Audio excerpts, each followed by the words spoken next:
स्वाध्यायः परमः। Doctor Baba Saheb Ambedkar open university.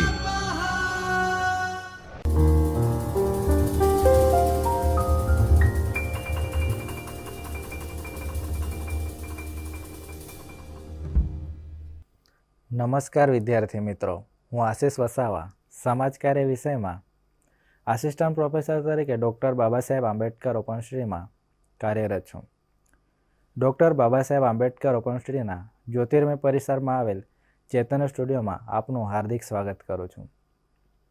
વિદ્યાર્થી મિત્રો, આજે આપણે BSW પાઠ્યક્રમ 203 સમાજકાર્ય અને સામાજિક વિજ્ઞાનોનો ખ્યાલ, જેની અંતર્ગત આપણે યુનિટ નંબર 2 વિશે આપણે ચર્ચા કરીશું. સમાજશાસ્ત્રનો અર્થ, લક્ષણો અને સમાજશાસ્ત્રના અભ્યાસ ક્ષેત્રો કયા છે એના વિશે સમજ મેળવીશું. વિદ્યાર્થી મિત્રો, આ એકમના મહત્ત્વના હેતુ કે ઉદ્દેશ્ય એ છે કે તમે સમાજશાસ્ત્રનો અર્થ અને એની વ્યાખ્યા વિશે જાણી શકશો, અને સમાજશાસ્ત્રના અગત્યના લક્ષણો શું છે એના વિશે જાણી શકશો, અને સમાજશાસ્ત્રના જે અભ્યાસ ક્ષેત્રો વિશે તમે આ વિડીયો લેક્ચરના માધ્યમથી સમજ મેળવી શકશો. વિદ્યાર્થી મિત્રો, તમને પ્રશ્ન થતો હશે કે સમાજકાર્યના વિદ્યાર્થી છે અમે, અને સમાજશાસ્ત્રને કઈ રીતે અભ્યાસ અમારે કરવો. તો વિદ્યાર્થી મિત્રો, સમાજકાર્ય એ સામાજિક વિજ્ઞાનો સાથે સંકળાયેલી બાબત છે કે સામાજિક વિજ્ઞાનો, સમાજશાસ્ત્ર, મનોવિજ્ઞાન, રાજ્યશાસ્ત્ર, ઇતિહાસ, જે સમાજની સાથે સંકળાયેલી જે બધી બાબતો છે, જે પણ ઘટનાઓ છે, એની સમજ આપણને સામાજિક વિજ્ઞાનો આપે છે. એટલા માટે સમાજકાર્યના વિદ્યાર્થી તરીકે સમાજશાસ્ત્રને સમજવું ખૂબ જ અગત્યનું છે. કેમ કે સમાજશાસ્ત્ર જે સામાજિક ઘટનાઓ છે, સામાજિક સંસ્થાઓ, સામાજિક રીતિ રિવાજો, સામાજિક સંસ્કૃતિ, સામાજિક પરિવર્તન, સામાજિક ઘટના, આ બધી બાબતો સમાજશાસ્ત્ર સાથે સંકળાયેલી બાબતો છે. જો સમાજશાસ્ત્રના જ્ઞાનને સમાજકાર્યના વિદ્યાર્થી તરીકે ના સમજીએ તો આપણે સમાજ કાર્ય સારું કરી શકતા નથી, અથવા સેવાર્થીને આપણે સારી રીતે મદદ કે એને સક્ષમ બનાવવામાં ક્યાંક અડચણ આવી શકે છે. એટલે વિદ્યાર્થી મિત્રો, સમાજશાસ્ત્ર, એના અર્થ અને એના અભ્યાસ ક્ષેત્રને સમજવું ખૂબ જ જરૂરી છે. સમાજશાસ્ત્ર વિશે આપણે સૌ જાણીએ છીએ કે સમાજશાસ્ત્ર માનવ સમાજને અભ્યાસ કરતું શાસ્ત્ર છે, જેનો ઉદ્ભવ 19મી સદીમાં યુરોપમાં થયો. જે સમાજશાસ્ત્ર સામાજિક પરિવર્તનને સમજવા, સામાજિક પરિવર્તન, સામાજિક જૂથો, સામાજિક ઘટનાઓને સમજવા માટે વૈજ્ઞાનિક પદ્ધતિનો ઉપયોગ કરીને સમાજને ઊંડાણપૂર્વક સમજવાનો પ્રયાસ કરે છે. એટલે કે સમાજશાસ્ત્ર ખાસ સમાજ સાથે સંકળાયેલી બાબતો છે એને પોતે પ્રયોગમાં મૂકીને એની પાછળના કાર્યકારણ સંબંધો શું છે એ તપાસવાનું, એનું અવલોકન કરવાનું કાર્ય એ સમાજશાસ્ત્ર કરે છે. તો વિદ્યાર્થી મિત્રો, આ એકમમાં આપણે સમાજશાસ્ત્ર સાથે સંકળાયેલી જે કંઈ બાબતો છે એના વિશે ચર્ચા કરીશું. વિદ્યાર્થી મિત્રો, સમાજશાસ્ત્રનો અર્થ અને એની વ્યાખ્યાઓ વિશે સમજ મેળવીએ કે સમાજશાસ્ત્રનો શાબ્દિક અર્થ થાય છે કે સમાજનું વિજ્ઞાન અથવા સમાજનું શાસ્ત્ર એવો થાય છે. સમાજનું વિજ્ઞાન એટલા માટે કે સમાજ વ્યક્તિ, જૂથ અને સમુદાયથી બને છે.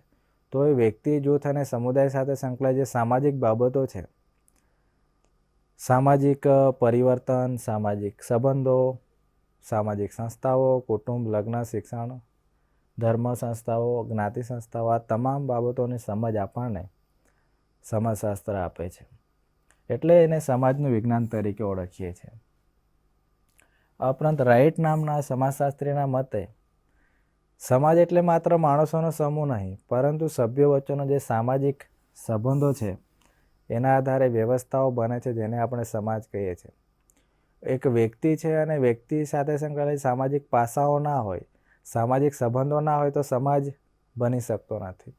એટલા માટે સામાજિક સંબંધોની વ્યવસ્થાને રાઇટ નામના સમાજશાસ્ત્રી કહે છે કે સામાજિક માત્ર માણસોનો હોવું કે માણસોનો સમૂહ હોવાથી સમાજ બનતો નથી, પરંતુ સામાજિક સંબંધોની વ્યવસ્થા ઉદ્ભવે છે ત્યારે સમાજની રચના થાય છે. સમાજશાસ્ત્ર એ સામાજિક વ્યવસ્થા અને પ્રગતિનું વિજ્ઞાન છે, જેવું ઓગસ્ટ કોન્ત કહે છે. વિદ્યાર્થી મિત્રો, ઓગસ્ટ કોન્ત વિશે આપ સૌ જાણીતા હશો કે જેને સમાજશાસ્ત્રના પિતા તરીકે ઓળખવામાં આવે છે, જેમણે સામાજિક વ્યવસ્થાઓ કઈ રીતે ઉદ્ભવી છે એના વિશેનો અભ્યાસ કરીને સામાજિક વ્યવસ્થાના ખ્યાલ વિશે એમણે વિસ્તૃત સમજ આપી છે. એટલા માટે તેને સમાજશાસ્ત્રના પિતા તરીકે ઓળખવામાં આવે છે.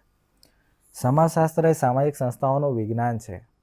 સમાજશાસ્ત્રી તરીકે એમિલ દુર્કીમે એક વ્યાખ્યા આપી છે કે સામાજિક સંસ્થાઓનું વિજ્ઞાન છે કે સમાજમાં જે સામાજિક સંસ્થાઓ છે, લગ્ન, કુટુંબ, શિક્ષણ, જ્ઞાતિ, ધર્મ સંસ્થાઓ છે, એનું વિજ્ઞાન છે કે એનો અભ્યાસ પણ સમાજશાસ્ત્ર કરે છે. એટલા માટે એમિલ દુર્કીમ કહે છે કે સામાજિક સંસ્થાઓનું વિજ્ઞાન એટલે સમાજશાસ્ત્ર.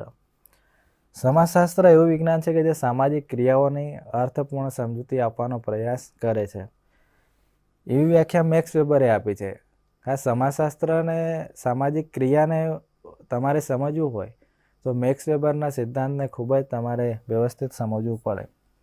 સામાજિક ક્રિયા, આંતરક્રિયાઓ વિશેની સમજ મેક્સ વેબરે આપે છે. એટલે સમાજશાસ્ત્ર એવું વિજ્ઞાન છે કે જે સામાજિક ક્રિયાઓને અર્થપૂર્ણ રીતે સમજૂતી આપવાનો પ્રયાસ કરે છે. તો વિદ્યાર્થી મિત્રો, સમાજશાસ્ત્રના મુખ્ય લક્ષણો શું છે કે જેને આપણે સમાજશાસ્ત્ર અને સામાજિક વિજ્ઞાન શા માટે કહીએ છીએ, કે એવી તો શું ખાસ સમાજશાસ્ત્રમાં લાક્ષણિકતાઓ છે? તો ખાસ સામાજિક વિજ્ઞાન તરીકે છે કે સમાજશાસ્ત્ર એ સામાજિક વિજ્ઞાન છે. શા માટે? કે કારણ કે એ સમાજનો અભ્યાસ કરે છે, સમાજમાં બનતી ઘટનાઓનો અભ્યાસ કરે છે. એટલા માટે એને આપણે સામાજિક વિજ્ઞાન તરીકે ઓળખીએ છીએ. સમાજશાસ્ત્ર હકીકતલક્ષી વિજ્ઞાન છે કે કોઈ પણ ઘટના બને છે તો હકીકત એ ઘટના બની છે કે કેમ તેને તપાસવાનું કામ કરે છે. એટલા માટે એને આપણે વિજ્ઞાન કહીએ છીએ. સમાજશાસ્ત્ર શુદ્ધ વિજ્ઞાન છે, અશુદ્ધ વિજ્ઞાન નથી, શુદ્ધ વિજ્ઞાન છે. જે કંઈ ઘટનાઓ બને છે એને વૈજ્ઞાનિક રીતે તપાસવાનું કાર્ય એ સમાજશાસ્ત્ર કરે છે.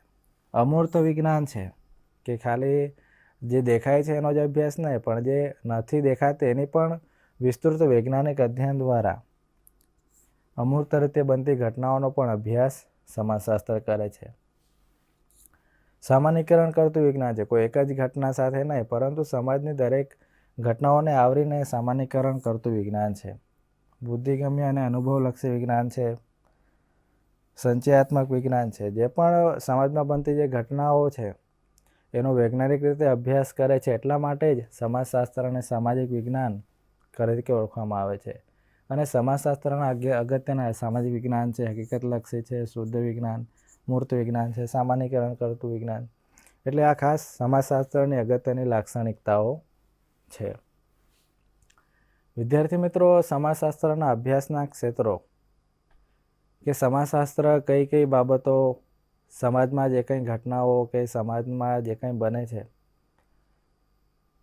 તો એના ફિલ્ડના ક્ષેત્ર કયા કયા છે? આપણે સમાજકાર્યના વિદ્યાર્થી તરીકે આપણને એવું પૂછે કે સમાજકાર્યના ક્ષેત્રો કયા કયા છે, તો આપણને ખ્યાલ હશે કે બાળકો, યુવાનો છે, વૃદ્ધો છે, દિવ્યાંગ વ્યક્તિઓ છે, જે સમાજમાં શોષિત વર્ગ છે, પીડિત વર્ગ છે, આરોગ્ય, શિક્ષણ, જે સમાજ સાથે જે સંકળાયેલા જે ક્ષેત્રો છે એ જ સમાજકાર્ય સાથે સંકળાયેલા ક્ષેત્રો છે. એવી જ રીતે ક્ષેત્ર એટલે કે ફિલ્ડ. તો સમાજશાસ્ત્રના અભ્યાસ ક્ષેત્રો છે જેમાં સામાજિક સંબંધો, વ્યક્તિ વચ્ચેના સંબંધો, વ્યક્તિ જૂથ વચ્ચેના સંબંધોનો અભ્યાસ સમાજશાસ્ત્ર કરે છે. સામાજિક ક્રિયા, આંતરક્રિયા, વ્યક્તિ વચ્ચે થતી આંતરક્રિયા, જૂથ વચ્ચે થતી આંતરક્રિયા વગેરેનો અભ્યાસ એ સમાજશાસ્ત્રમાં આવે છે. તો સમાજશાસ્ત્રના આ ક્ષેત્રો કે સામાજિક જૂથ, સંસ્થાઓ, લગ્ન, કુટુંબ, શિક્ષણ સંસ્થાઓ, જૂથ, કુટુંબ, મિત્ર જૂથ, શાળા, તમામ જૂથોનો અભ્યાસ એ સમાજશાસ્ત્ર કરે છે. સામાજિક રચનાઓના કાર્યો, સામાજિક સ્તરીકરણ અને ગતિશીલતા, સામાજિક નિયંત્રણ, સામાજિકીકરણ, સંસ્કૃતિ, સામાજિક પરિવર્તન, સામાજિક સમસ્યાઓ, આ બધા સમાજશાસ્ત્રના અભ્યાસના ક્ષેત્રો છે જે સમાજશાસ્ત્રનો વૈજ્ઞાનિક અભ્યાસ કરીને વિવિધ તારણો અને સિદ્ધાંતો તારવવાનો પ્રયાસ કરે છે. સમાજની સ્તરીકરણ, આપણે સમાજમાં જે વ્યવસ્થાઓ ગોઠવાયેલી છે, ઉચ્ચ નીચની વ્યવસ્થા, સ્તરીકરણ, તેમાં કઈ રીતે પરિવર્તન આવે છે. આપણે ઊભી આડી ગતિશીલતા વિશે જાણીએ છીએ, તો એ કઈ રીતે પરિવર્તન આવે છે એ સમજવાનો પ્રયાસ થાય છે. સામાજિક નિયંત્રણ કે સમાજ દ્વારા વ્યક્તિ ઉપર કે જૂથ કે સમાજના સમુદાય કે સભ્યો પર સામાજિક નિયંત્રણ માટે કઈ કઈ પ્રવૃત્તિ, સામાજિક કાયદાઓ કયા કયા છે જે વ્યક્તિના વર્તન ઉપર નિયંત્રણ લાવવાનો પ્રયાસ એ સામાજિક નિયંત્રણમાં થાય છે. વ્યક્તિત્વ અને સામાજિકીકરણ, સંસ્કૃતિ, જેમાં સામાજિક પરિવર્તન સાથે સંકળાયેલી ખાસ બાબતો કે સમાજમાં જે કંઈ વ્યવસ્થાઓ છે એમાં કઈ રીતે પરિવર્તન આવે છે અને આ પરિવર્તન લાવતા પરિબળો કયા કયા છે એનો અભ્યાસ પણ સમાજશાસ્ત્ર કરે છે. અત્યારે આપણે સામાજિક પરિવર્તન હાલમાં શું ઝડપી પરિવર્તન સમાજમાં આવી રહ્યું છે. આધુનિક યુગમાં વ્યક્તિ, જૂથ, સમાજો વૈજ્ઞાનિક પદ્ધતિ, વૈજ્ઞાનિક ટેકનોલોજી સાથે સંકળાયેલો સમાજ છે. વ્યક્તિ વૈશ્વિક દ્રષ્ટિએ પોતાની ઓળખ ઊભી કરતો થયો છે, વિશ્વના લોકો સાથે સંપર્કમાં આવ્યો છે. એટલે સમાજમાં ઝડપથી પરિવર્તન આવી રહ્યું છે. ભાઈ ભૌતિક માળખામાં, સામાજિક માળખામાં, શૈક્ષણિક માળખામાં, દરેક ક્ષેત્રોમાં સામાજિક પરિવર્તન ઝડપી આવી રહ્યું છે. પરિવર્તનની સાથે સાથે સામાજિક સમસ્યાઓ પણ ઉદ્ભવે છે. એવું નથી કે પરિવર્તન સારું જ હોય કે ખરાબ, પરંતુ પરિવર્તનની સાથે સાથે અમુક સામાજિક સમસ્યાઓ પણ ઉદ્ભવે છે. આપણે આધુનિક યુગમાં જીવીએ છીએ, પરંતુ આધુનિક યુગમાં આજે પણ સમાજમાં કુરિવાજો, કુપ્રથાઓ, બાળ લગ્ન પ્રથાઓ, દીકરીને શિક્ષણ ના આપવું, સ્ત્રીઓને શિક્ષણ ના આપવું વગેરે, આ ઉપરાંત ઉચ્ચ રીતના ભેદભાવો, સમાજમાં આજે પણ અસ્પૃશ્યતા જેવી સમસ્યાઓનો ઉદ્ભવ આજે પણ જોવા મળે છે. એટલે સમાજમાં સમાજશાસ્ત્રના જે અગત્યના ક્ષેત્રો છે એનો વૈજ્ઞાનિક રીતે અભ્યાસ એ સમાજશાસ્ત્ર કરે છે. અને આ અભ્યાસ જ આપણને સમાજ કાર્યના વિદ્યાર્થી તરીકે સામાજિક કાર્ય કરવા માટે ખૂબ જ અગત્યનું સાબિત થાય છે. વિદ્યાર્થી મિત્રો, આજના વ્યાખ્યાનમાં આપણે સમાજશાસ્ત્રનો અર્થ, એની લાક્ષણિકતાઓ અને એના ક્ષેત્રો, જે સમાજ કાર્ય સાથે સંકળાયેલી બાબતો છે એના વિશે આપણે સમજ મેળવી છે. કારણ કે સમાજ કાર્યના વિદ્યાર્થી તરીકે સમાજને સમજવું, માનવ સમાજને સમજવા માટે તમારે સમાજશાસ્ત્રના જ્ઞાનનો ઉપયોગ ખૂબ જ અગત્યનો છે. કારણ કે સમાજશાસ્ત્ર જ એ છે કે જે સામાજિક ઘટનાઓ, સામાજિક સંબંધો, સંસ્થાઓ, સમૂહ, સામાજિક પ્રક્રિયાઓનો વૈજ્ઞાનિક અભ્યાસ કરે છે અને એની સમજ આપણને સમાજ કાર્યના વિદ્યાર્થી તરીકે આપણને મળે છે. તો વિદ્યાર્થી મિત્રો, આજના વ્યાખ્યાનમાં આપણે જે સમજ મેળવી છે એના આધારે તમે સ્વાધ્યાયના પ્રશ્નો છે એનો અભ્યાસ તમે કરી શકો છો કે સમાજશાસ્ત્રનો નળ, સમાજશાસ્ત્રના ક્ષેત્રો અને સમાજશાસ્ત્ર એક વિજ્ઞાન છે, તો એના પાયાના લક્ષણો શું છે એની વિગતવાર તમે અભ્યાસ સ્વાધ્યાયના પ્રશ્નો તરીકે કરી શકો છો. વિદ્યાર્થી મિત્રો, આ ઉપરાંત સમાજશાસ્ત્રના ખ્યાલને કે સમાજશાસ્ત્ર એક વિજ્ઞાન છે કે સમાજશાસ્ત્રના સિદ્ધાંતો, લક્ષણોને સમજવા માટે જે ઉપયોગી પુસ્તકો છે એનો પણ તમે અભ્યાસ કરી શકો છો. તો વિદ્યાર્થી મિત્રો, અહીં આપણું આ વ્યાખ્યાન પૂર્ણ કરીએ છીએ અને ફરી નવા વ્યાખ્યાન સાથે ફરી મળીશું. નમસ્કાર. સ્વાધ્યાયઃ પરમઃ